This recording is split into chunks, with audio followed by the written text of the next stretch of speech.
மருத்துவர் இறந்ததாக கூறிய நபர் மீண்டும் எழுந்து தண்ணீர் குடித்துவிட்டு உயிரை விட்ட சம்பவம் நாகையில் நடந்துள்ளது.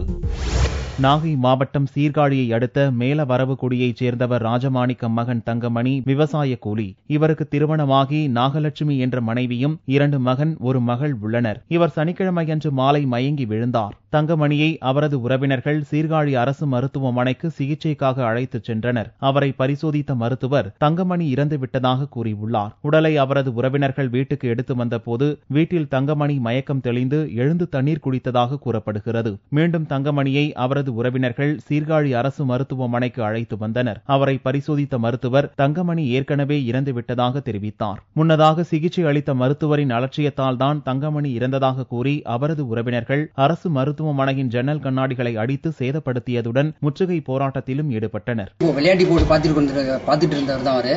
திடீர்னு என்ன பண்ணாரு, மயங்கி விழுந்தாரு. சீரியல்ல வந்து அட்மிட் பண்ணோம். அவங்க டாக்டர் வந்து 20 நிமிஷம் கூட எங்களுக்கு ட்ரீட்மெண்ட் பண்ணவே இல்லை. சும்மா ஹார்ட் சும்மா ப்ரெஸ் பண்ணாங்க. டெதஸ்கோப் வச்சு எங்களை பார்த்தாங்க. அவரை மருத்துவரை பார்த்தாங்க.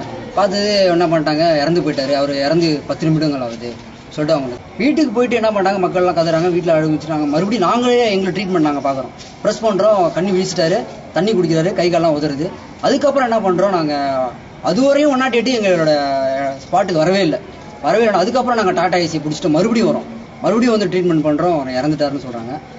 இங்கே மருத்துவர்கள் வந்து நிதானமாக வேலை பார்க்குறாங்களான்னு எங்களுக்கு எதுவுமே தெரியல. இது வரைக்கும் பல சம்பவங்கள் அதுவே நடந்துகிட்டு இருக்கு. தகவல் அறிந்த தாசில்தார் சுந்தர வடிவேல், இன்ஸ்பெக்டர் சிங்காரவேல் மற்றும் போலீசார் விரைந்து வந்து பேச்சுவார்த்தையில் ஈடுபட்டனர். முடிவில் பிரேத பரிசோதனை அடிப்படையில் நடவடிக்கை எடுக்கப்படும் என்று தாசில்தார் உறுதியளித்ததன் பேரில் தங்கமணியின் உறவினர்கள் கலைந்து சென்றனர்.